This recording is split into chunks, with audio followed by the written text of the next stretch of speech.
ఆ పాపు పక్కన పెట్టు. సార్ నమస్తే, వస్తున్నా. ముందు 5,000 ఫైన్ కట్టు. ఎందుకు అయినా ఆ ఇంటి చిల్లుపై మా స్మైలింగ్ స్టార్ ఫోటో ఉండాలి. అది లేకుండా రజనీకాంత్ విజయ్ ఫోటోలు ఉన్నాయిగా, దానికి 5,000 ఫైన్ కట్టిపో. అయ్యా స్టాప్. జూజూపే 10,000 రూపాయలు చేతిలో పెట్టి రకరకాల ఫైనల్ తో డబ్బులు దొబ్బేస్తుంది ఈ ప్రభుత్వం. 1 2 3 4 5 10 ఉంటా. అయ్యో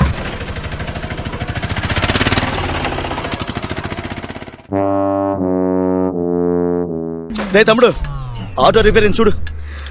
చేతులు గాలిలేవు, ఒక గంట ఆగు. ఎన్నడా ఏ భాషా, నీ స్కానింగ్ రిపోర్ట్ వచ్చాయి. కల్తీ మందు తాగటం వల్ల నీ లివర్ పోయింది. గతుకుల రోడ్ లో తిరగడం వల్ల నీ ఎన్నుముకలో క్రాక్స్ వచ్చాయి. నీకు ఆరోగ్యశ్రీ కూడా వర్తించదు. రజనీకాంత్ నెక్స్ట్ సినిమా రిలీజ్ అయ్యేంత వరకు నేను ఉంటానా ఉండను, అది మాత్రం చెప్పు రాజా. నీకంత టైం లేదులే, పో. అదంతా కాదు కానీ నాకు 3,000 అడ్వాన్స్ ఇస్తే నీ ఆటో పని మొదలెడతాను. Stop they. ఈ ప్రభుత్వం ఇచ్చేది గోరంతా, లాక్కుండేది కొండంతా. నాన్న ఇక నా దారి సైకిల్ దారి. ఉంటా. మీరు నొక్కిన బటన్ చాలు, ఇక మాకు బటన్ నొక్కే టైం వచ్చింది.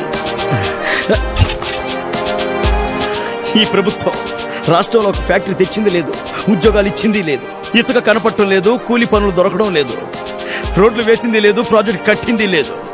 గుడ్ బై ఈ బూమ్ బూమ్ గవర్నమెంట్ కి.